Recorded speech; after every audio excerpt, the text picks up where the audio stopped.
Bien, mis queridas hermanas y hermanos todos, como sabéis, hoy toca, por orden que vamos llevando, estamos estudiando y hablando sobre el libro del Evangelio de Lucas, y hoy toca ver lo que nos dice en el Evangelio este de Lucas, capítulo 10 y 25 al 37. Siguiendo este mismo orden, es como si hoy en realidad estuviera predicando aquí nuestro pastor, don Ricardo Cerny, pues él es quien prepara este mensaje y yo simplemente lo leo, lo que él ha dejado escrito. A su vez, él hoy también predicará sobre el mismo tema, sobre el mismo pasaje, allí con los hermanos en Tenerife. Así que también ellos aprovechan el mismo pasaje y hablan de lo mismo, y todos juntos podemos edificar al Señor en las mismas cosas, alabar al Señor, digo, en las mismas cosas. Así que también, como tenemos por costumbre, vamos pues a leer el pasaje que toca para hoy. Lucas capítulo 10 y versículos del 25 al 37, que dice: Y he aquí un doctor de la ley se levanta para tentarlo, diciendo: Maestro, ¿qué haré para heredar la vida eterna? Él entonces le dijo: ¿qué está escrito en la ley? ¿Cómo lees? Y él respondiendo dijo: Amarás al Señor tu Dios de todo corazón y con toda tu alma y con todas tus fuerzas y con toda tu mente, y a tu prójimo como a ti mismo. Le dijo: rectamente has respondido, haz esto y vivirás. Pero él, queriendo justificarse, dijo a Jesús: ¿y quién es mi prójimo? Respondiendo Jesús dijo: cierto hombre bajaba de Jerusalén a Jericó y cayó en mano de salteadores, los cuales, después de desnudarlo y golpearlo, se fueron dejándolo medio muerto. Y por coincidencia, cierto sacerdote bajaba por aquel camino y al verlo pasó por el lado opuesto. Igualmente un levita, al llegar junto al lugar y al verlo, pasó por el lado opuesto. Pero un samaritano que iba de camino se acercó a él y al verlo fue movido a compasión, y allegándose vendó sus heridas, derramando aceite y vino, y poniéndolo sobre su propia cabalgadura, lo llevó a un mesón y cuidó de él.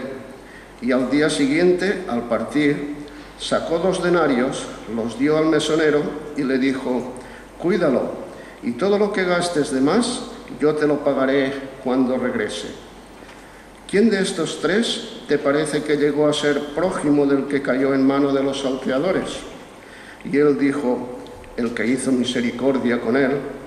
Entonces Jesús le dijo: ve y haz tú lo mismo. Bien, este es el pasaje que hoy nos tiene aquí para que lo estudiemos y para que meditemos sobre él. Queridos hermanos y hermanas, el texto de hoy nos presenta una de las parábolas más conocidas y más bellas de la Biblia. Se trata de la conocida como parábola del buen samaritano, y posiblemente es la más rica en enseñanza acerca de nuestra relación con el prójimo, es decir, con nuestros semejantes. Esta parábola nos viene a recordar que no hay cosa más vacía e inútil que una religión vacía de amor al prójimo. Aunque tenga todas las pretensiones de espiritualidad y de servicio a Dios, de hecho, esta parábola se ve confirmada de muchas maneras en las propias enseñanzas del Señor Jesucristo y de sus apóstoles acerca del amor al prójimo.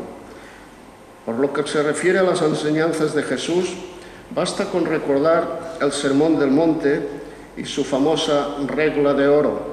¿Recordáis? En Mateo capítulo 7 y versículo 12. Así que todo cuanto queráis que os hagan los hombres, así también hacedles vosotros, porque esta es la ley y los profetas.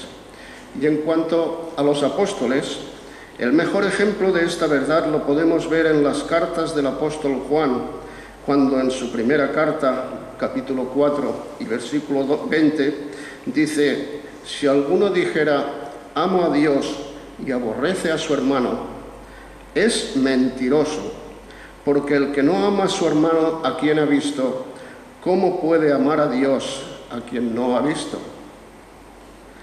Así pues, la enseñanza bíblica acerca del amor al prójimo es muy clara en la Biblia.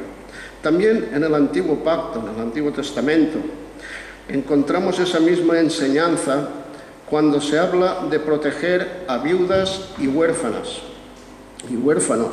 así como a extranjeros y siervos.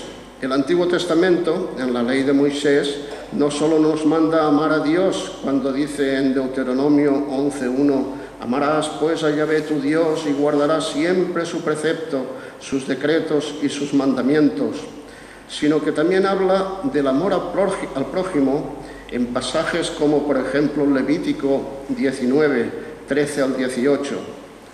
Prohíbe hacer extorsión, retener el salario del obrero, hacer injusticia en el juicio, difamar al prójimo, atentar contra la vida del prójimo, en fin, vengarse o guardar rencor contra el prójimo, y en especial, como dice en Levítico 19, 33, 34, cuando algún extranjero habite contigo en vuestra tierra, no lo oprimiréis.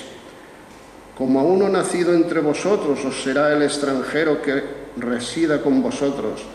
Lo amarás, repito, está hablando de un extranjero, lo amarás como a ti mismo, porque extranjeros fuisteis en tierra de Egipto. Bien, para entender correctamente la parábola del buen samaritano, es necesario tener en cuenta todas estas cosas, pues de otro modo no llegaríamos al núcleo de la importante enseñanza que el Señor nos quiere dar. Así pues, vamos a contestar a unas cuantas preguntas. La primera de ellas, ¿cuál fue el motivo de la parábola del buen samaritano? Cuando leemos Lucas 10:25, vemos que fue un doctor de la ley quien se levantó para hacerle la pregunta a Jesús. En griego encontramos la palabra nomikos, que en realidad significa especialista en la ley. Doctor de la ley, especialista en la ley. Y el texto dice que se levantó, pues probablemente estaban en una reunión allí con otros dignatarios religiosos y le hizo una pregunta a Jesús: Maestro, ¿qué haré para heredar la vida eterna? Esta pregunta es la misma que cierto joven rico le hizo a Jesús en otra ocasión, según leemos en Marcos 10:17. Maestro bueno, ¿qué he de hacer para heredar la vida eterna? Y también es semejante a la inquietud que llevó a Nicodemo en Juan 3 a entrevistarse con Jesús, pues también él, Nicodemo, estaba vacío respecto al camino de la salvación. Así pues, vemos que el contexto religioso y espiritual en el que aparece la parábola del buen samaritano era la de la búsqueda del camino de salvación. Y esto, hermanos, retenerlo en la mente, que es muy importante. En ese contexto donde este doctor de la ley le hace esta pregunta al Señor Jesús, el contexto es este, que estaba dentro de un contexto de búsqueda del camino de salvación.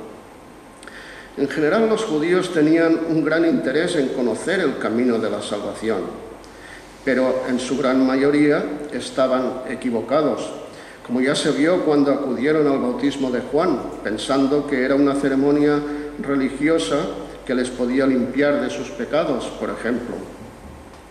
Los ejemplos anteriores nos demuestran que en el judaísmo de la época de Jesús, la gran mayoría de la gente pensaba que para obtener la salvación tenía que hacer algo. ¿Qué haré para heredar la vida eterna? Ellos pensaban que tenían que hacer algo. Esto era algo que estaba muy arraigado dentro de sus corazones. habían recibido la ley, tienes que cumplir esto, esto y esto y esto a rajatabla, y ellos pensaban que haciendo algo heredarían la vida eterna. Por eso cuando se acercan a hablar con Jesús le preguntan ¿qué he de hacer para heredar o conseguir la vida eterna? La idea principal es la de alcanzar, pues, la salvación por el esfuerzo propio, es decir, mediante las obras y los méritos personales. Pero, y esta es otra pregunta, ¿se puede ganar la salvación eterna mediante las obras? La respuesta, como ya sabemos de sobra, es negativa. No, la salvación es un don de Dios. Es el resultado de la gracia y la benevolencia del Señor, y no se puede alcanzar mediante las obras. Así lo dice la Escritura con toda claridad, como el apóstol Pablo, por ejemplo, nos lo recuerda, citando las palabras del rey David en el Salmo 32. Bienaventurados aquellos cuyas iniquidades fueron perdonadas y cuyos pecados fueron cubiertos. Bienaventurado el varón al cual el Señor no imputa de pecado. La salvación depende de un acto de misericordia de Dios, por el cual Él perdona nuestros pecados. Vayamos reteniendo estas ideas en nuestra mente, en nuestro corazón, porque de ello, al final veréis, al final del pasaje, al final del mensaje, veréis que si sabemos unir muy bien todas estas ideas, encontraremos respuesta a unas preguntas que ni siquiera nosotros, con solo todo y ser creyentes y con todo y llevar tanto tiempo viniendo a la iglesia, muchas veces aún no hemos sabido contestar bien. Veréis lo que ocurre. Siendo esto así, y estando tan claro en la Escritura, incluso en el Antiguo Pacto, ¿cómo es que los judíos insistían en una salvación por obras y méritos propios? ¿De dónde extraían semejante idea?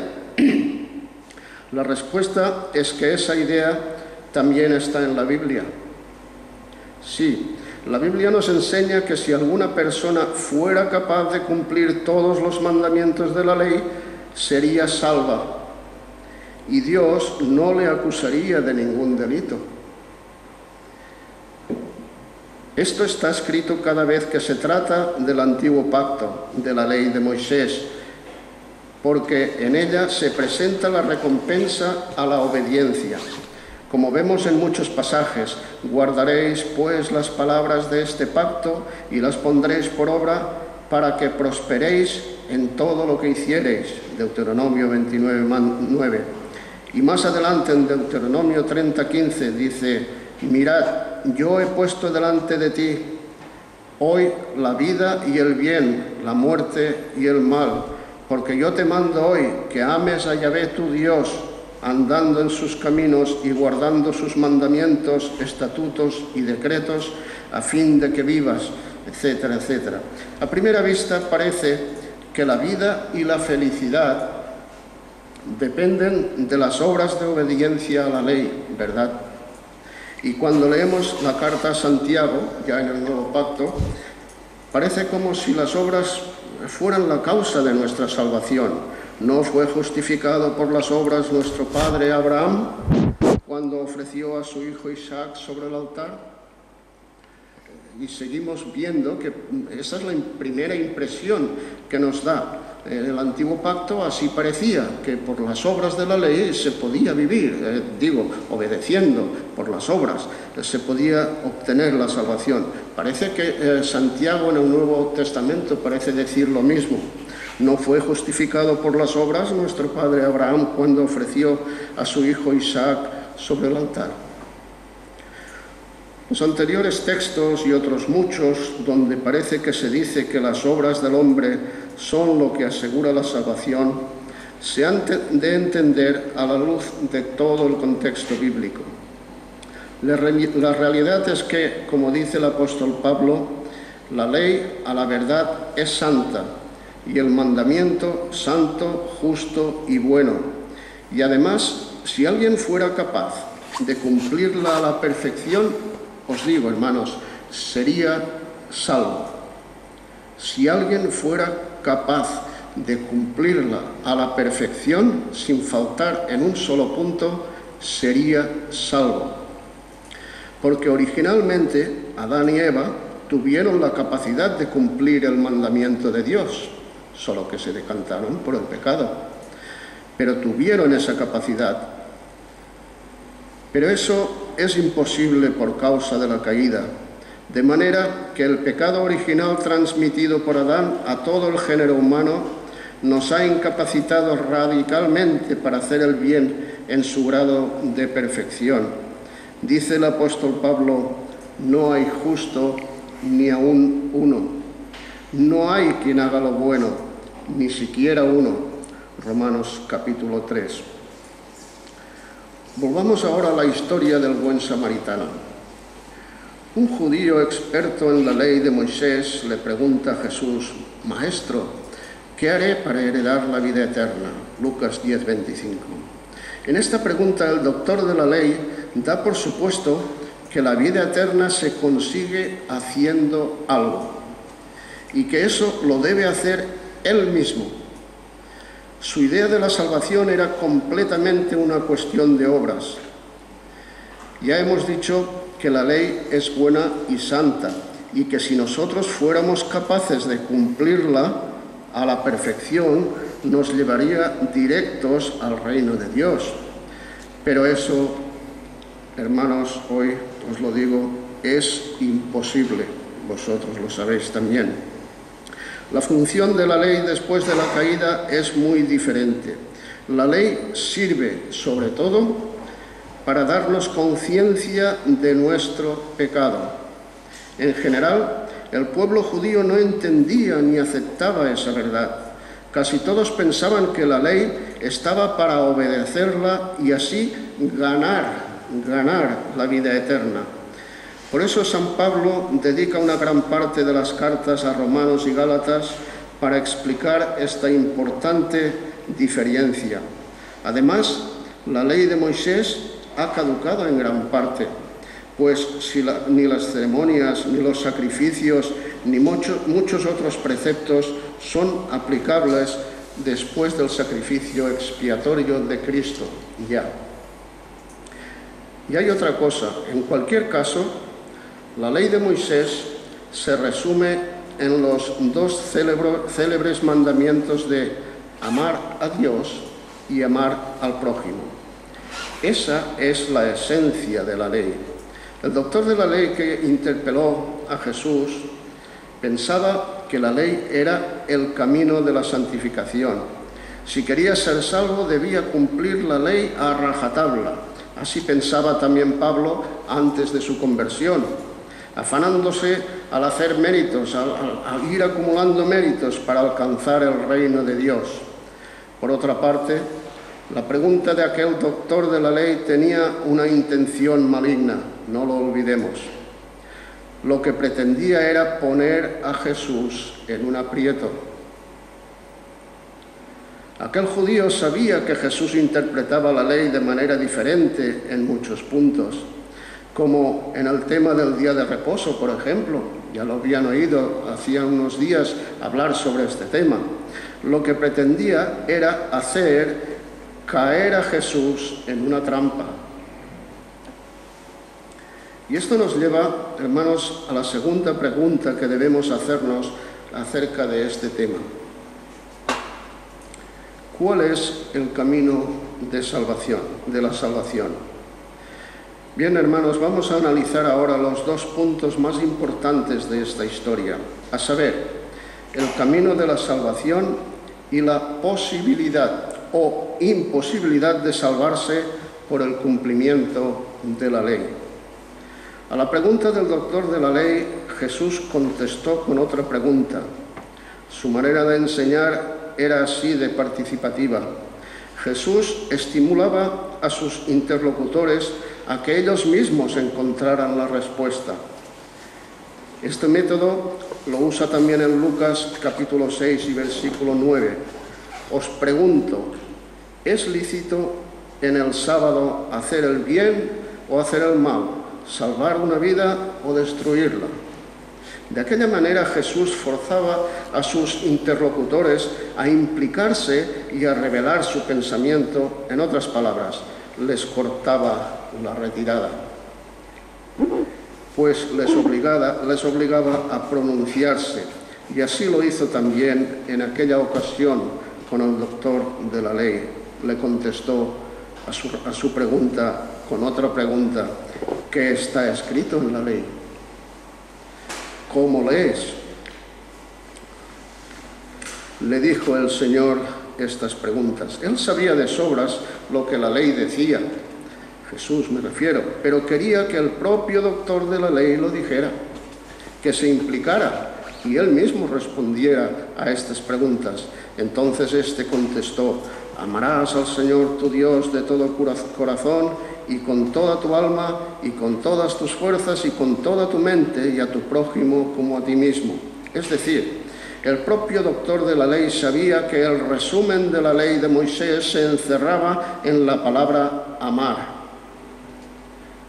Es decir, amar a Dios y amar al prójimo. Es el mismo mensaje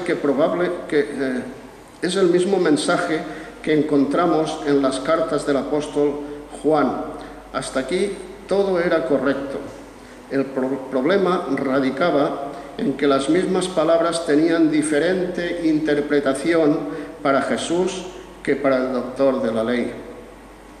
Los dos decían lo mismo: amar a Dios sobre todas las cosas y al prójimo como a ti mismo. Los dos decían los mismos, pero la interpretación de estas palabras era muy diferente. De momento, Jesús, eso sí, aprueba la respuesta. Es como si dijera: muy bien, puesto que sabes que la esencia de la ley de Moisés es el amor, sigue ese camino. Pero el doctor de la ley tenía una duda importante. Por un lado, tenía muy claro el deber de amar a Dios, eso sí. En principio eso no suponía un problema. Él creía en un Dios único, todopoderoso, santo, etc.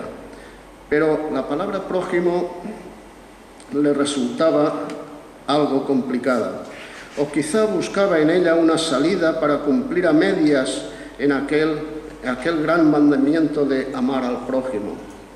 La palabra prójimo es lo mismo que la palabra próximo, pues tanto en hebreo como en griego significa uno que está cerca, y que por ello es un amigo, un compañero o simplemente un semejante. En hebreo hay varias palabras que se pueden traducir por prójimo o próximo, pues todas ellas reflejan esta idea de cercanía y de amistad. Lo que la Biblia nos enseña es que, en principio, todo ser humano es nuestro prójimo.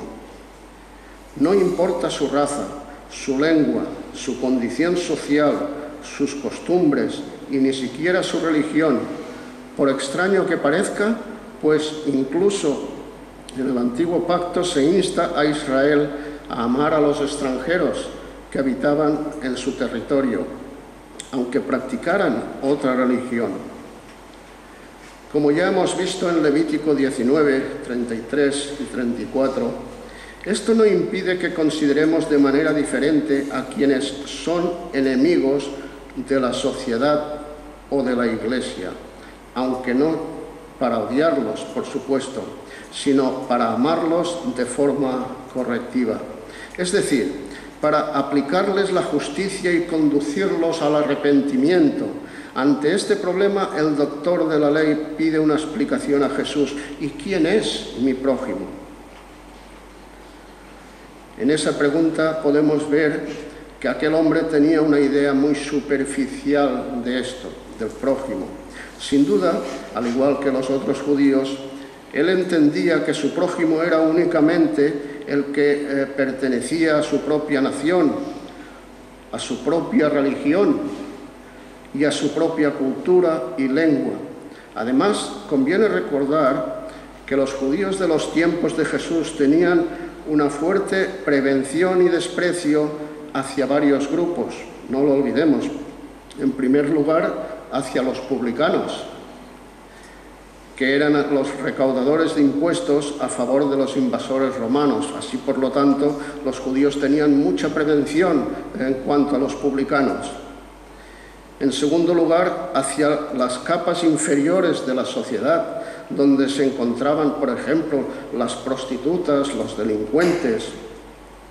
Ellos se apartaban totalmente de esa capa inferior de la sociedad. Y en tercer lugar, por encima de todo, sentían un odio especial hacia los samaritanos. Creo que todos o casi todos recordaréis el motivo de la enemistad entre judíos y samaritanos. Samaria cayó ante el poder de los asirios en el año 720 a.C. y muchos de sus habitantes fueron llevados cautivos a Nínive. Las tierras y ciudades de Samaria fueron repobladas con extranjeros caldeos que se mezclaron con los israelitas samaritanos que habían quedado. Aquellos sucesos cambiaron profundamente la situación de Samaria, cambiando muy profundamente también sus costumbres. Cambió bastante su religión, y aunque no dejaron de ser judíos en el sentido de ser creyentes en la ley de Moisés, en todo lo demás eran bastante diferentes. Incluso su lengua se había diferenciado de la que hablaban los judíos de Jerusalén y de Judea en general. Por ese motivo, los judíos del sur no reconocían a los samaritanos como verdaderos hijos de Abraham. Esta situación todavía se mantenía en tiempos de Jesús, y por eso en los evangelios encontramos varias ocasiones que muestran que judíos y samaritanos apenas se hablaban o relacionaban, como vemos en la famosa historia de Juan capítulo 4, donde Jesús, ante el asombro de sus discípulos, estuvo hablando con una mujer samaritana. Recordáis todos muy bien el pasaje. La situación es que los judíos y los samaritanos, en general, casi ni se hablaban. Se tenía incluso entre algunos de ellos un cierto odio, una cierta diferencia, y no querían mezclarse con ellos. Y eso nos lleva a la tercera pregunta del mensaje de hoy. ¿Quién es nuestro prójimo? Es necesario tener en cuenta toda esta historia para comprender la parábola del samaritano que hoy estamos comentando. Cuando aquel doctor de la ley le preguntó a Jesús: ¿y quién es mi prójimo?, esperaba que la respuesta del maestro estuviera de acuerdo con sus ideas. O sea, tu prójimo es el más íntimo y cercano a ti. Es lo que pensaban los judíos, Aquel que tiene la misma religión, las mismas costumbres, la misma lengua o la misma cultura. O sea, para el doctor de la ley, su prójimo era solamente el pueblo judío del antiguo reino de Judea. Eso sí, a esos se les debía amar. A los samaritanos ya hay dudas. Pero la pregunta de Jesús, siguiendo el hilo de la parábola, solamente podía tener una respuesta. Fijémonos en la pregunta primero. ¿Quién de estos tres te parece que llegó a ser prójimo del que cayó en mano de los salteadores? Es decir, el prójimo era uno de los tres que pasó junto al herido. No era el herido mismo. Y ahí hay una confusión. Muchas veces hemos pensado, al tratar de interpretar esta parábola, que el prójimo era el herido, y por lo tanto debemos amar al prójimo, y debemos ayudarle, y debemos hacerle costado. No era el herido. La pregunta de Jesús al doctor de la ley es: ¿cuál de estos tres que pasaron junto al camino crees tú que era el prójimo? ¿El doctor, el levita o el samaritano que le ayudó? No era el herido, sino uno de los viajeros que pasaron junto a él. Lógicamente, los dos primeros quedaron descartados. Finalmente solo queda el samaritano. El samaritano fue el único que tuvo compasión, el único que se tomó el trabajo de llevar al herido a un mesón y de pagar los gastos por adelantado.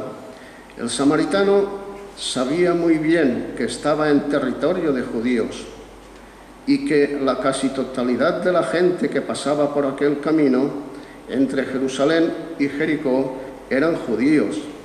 El hombre herido debía ser casi con seguridad un judío, como el levita y el sacerdote que pasaron por allí. Es curioso, ¿no?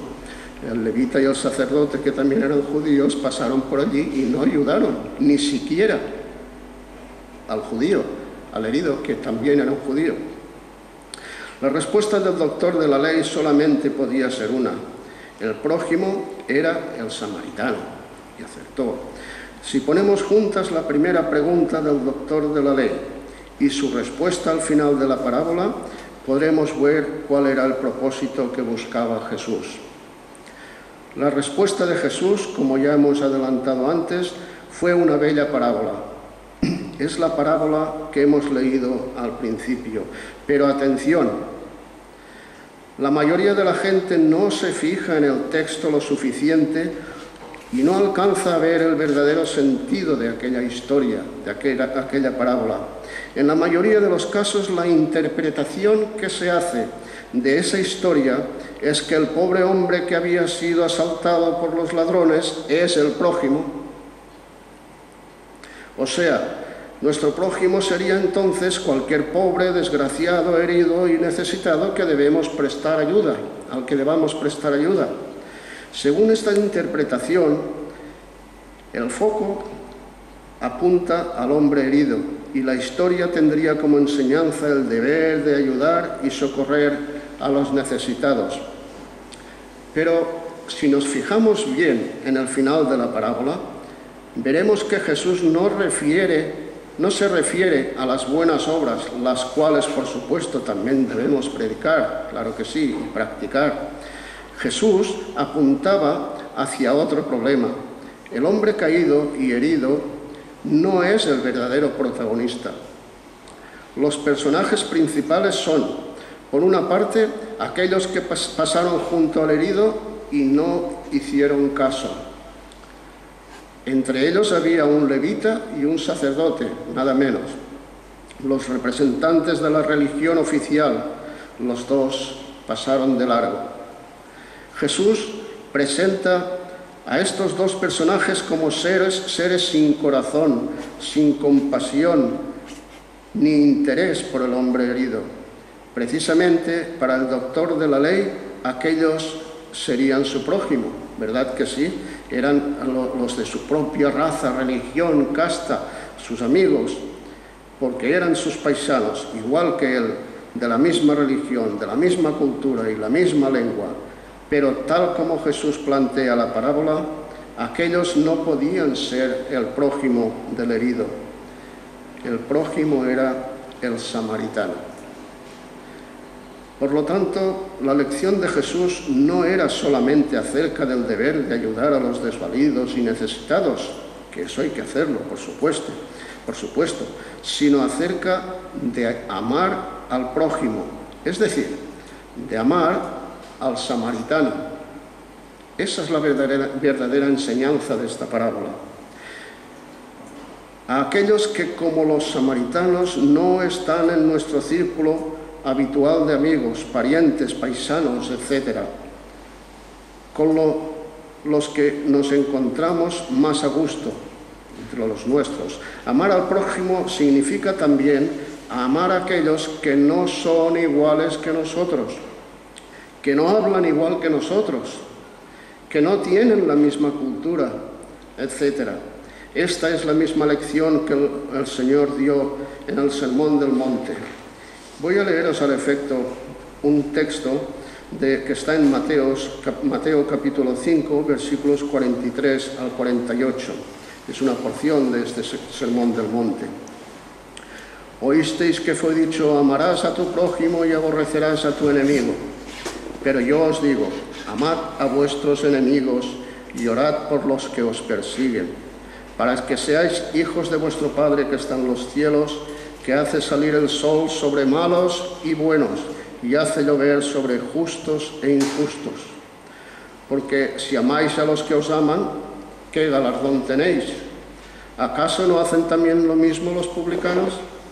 Y si solo saludáis a vuestros hermanos, ¿qué hacéis de más? ¿Acaso no hacen también así los gentiles? Vosotros, pues, sed perfectos, como vuestro Padre Celestial es perfecto. Es la misma enseñanza que Jesús está intentando transmitir a través de esta parábola, de esta palabra del buen samaritano. Hay que amar incluso a aquellos que no son de nuestro círculo. Y amar significa ayudar, pero también estar cerca del necesitado.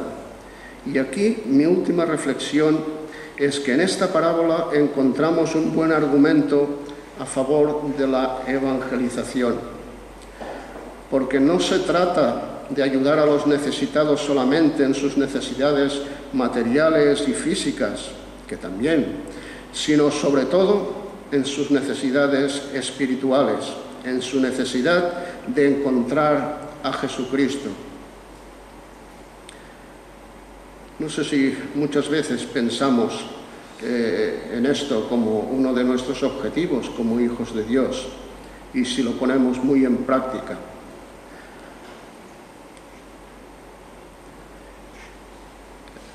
El Señor de la paz, la verdad, la ayuda y la salvación.